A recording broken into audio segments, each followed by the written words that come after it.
The Democrats going absolutely berserko over this memo. And the FBI is going nuts. They don't want it out. Justice Department saying people will be compromised and it's reckless. And the president. And now we're finding out that we get more fake news now that somebody leaked out that Hope Hicks, the president's communications director who's been with the campaign from the beginning, said, well, the Don Trump Jr. memos, emails, they'll never see the light of day, as if they mattered anyway because he didn't do anything. Look, I know Hope Hicks for a long time.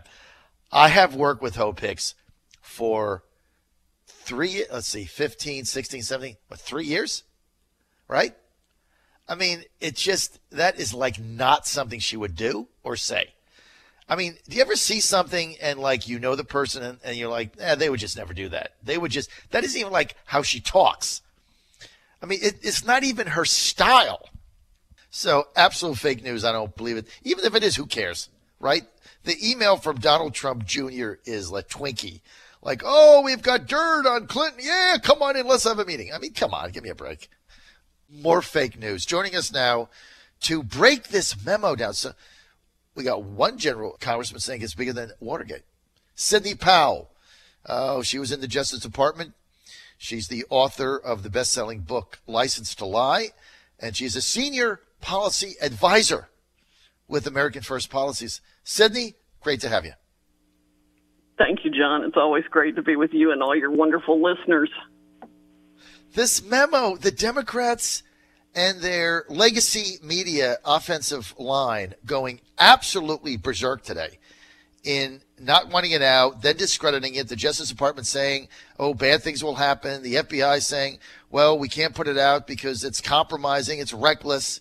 And isn't it the job of Congress to oversee these agencies, or did my government class in And this is high like school... the first time they've really gotten after it and started doing their job. Well, they tried to, some during the Obama administration, but the Obama administration stonewalled them at every point to the point that the Inspector General for the Department of Justice and 42 other Inspector Generals, all appointed by Obama, wrote a letter to Congress complaining that the Obama administration was stonewalling all of them for all those agencies and their ability to do their jobs. So now, finally, we have, some cooperation and working together between the Inspector Generals for the various agencies and Congress. So hopefully the taxpayers can learn the truth.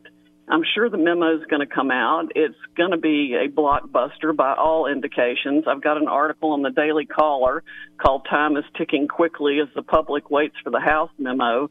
It should have been called the Ticking Time Bomb because that's exactly what this is. And I tweet all my articles at Sidney Powell, the number one. And yesterday I tweeted that, they're just all going to freak out over this, and they absolutely are. The more resistance there is to getting out the memo, the better it is.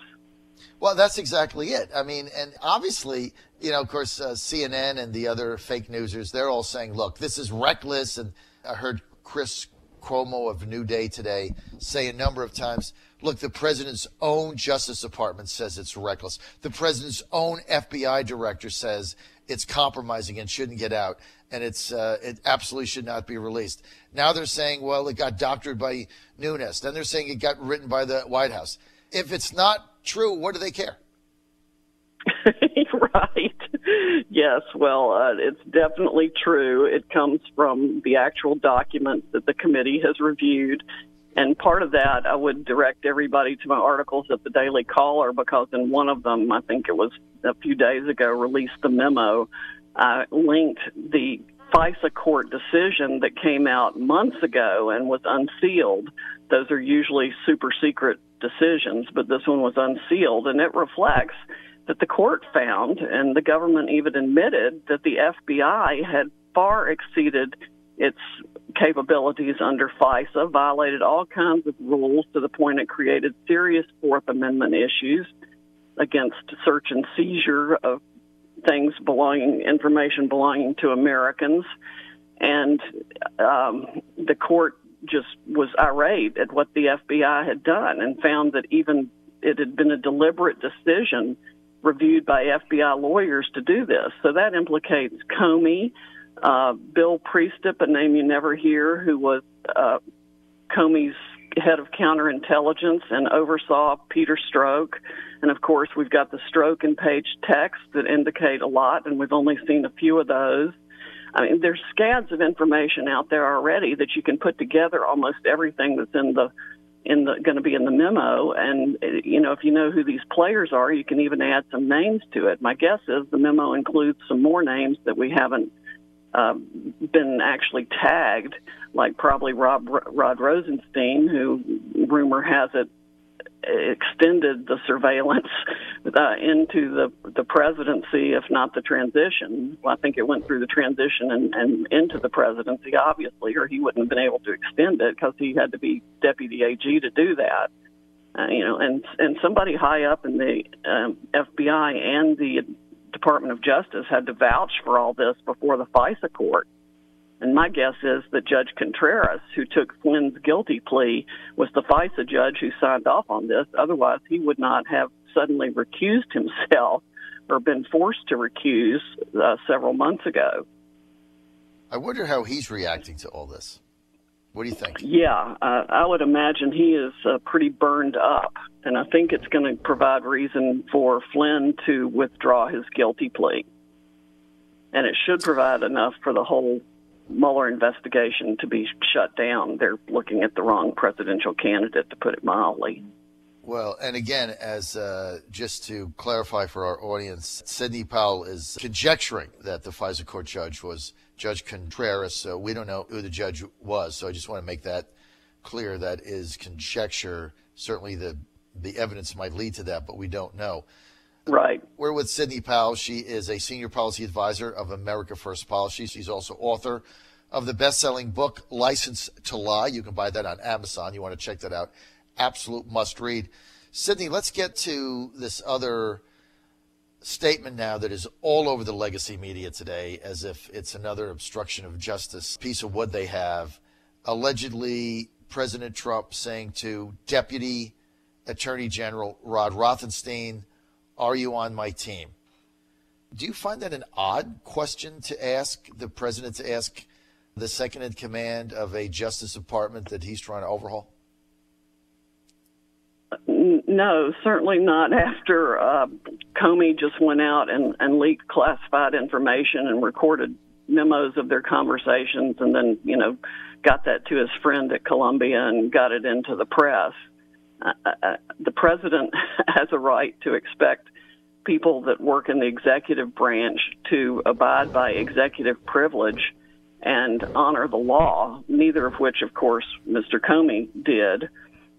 And certainly Mr. Rosenstein is the sort of person who should well know to follow the law and not go out and stab the president in the back. At the same time, he is, you know, honor bound and legally bound to follow the law.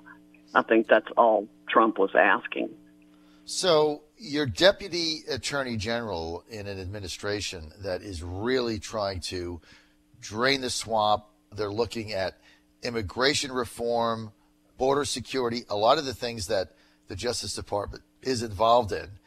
And they're looking for DA reform. I mean, there's a lot of things that the Trump administration is trying to do. And so he asks the number 2 guy in charge, "Are you on my team?" I would think that he would be derelict if he didn't ask that. I don't know why the Democrats and the legacy media are finding this to be such a shocking statement, like, "Are you on my team?" Well, I mean, don't you want the heads of agencies to be on your team in a new administration? I mean, if you're not, you need to pack your desk up and get the hell out of there. Exactly. And there's a lot to be done here, obviously, toward draining the swamp and enforcing the laws that have been on the books for a long time that were not done in the prior administration.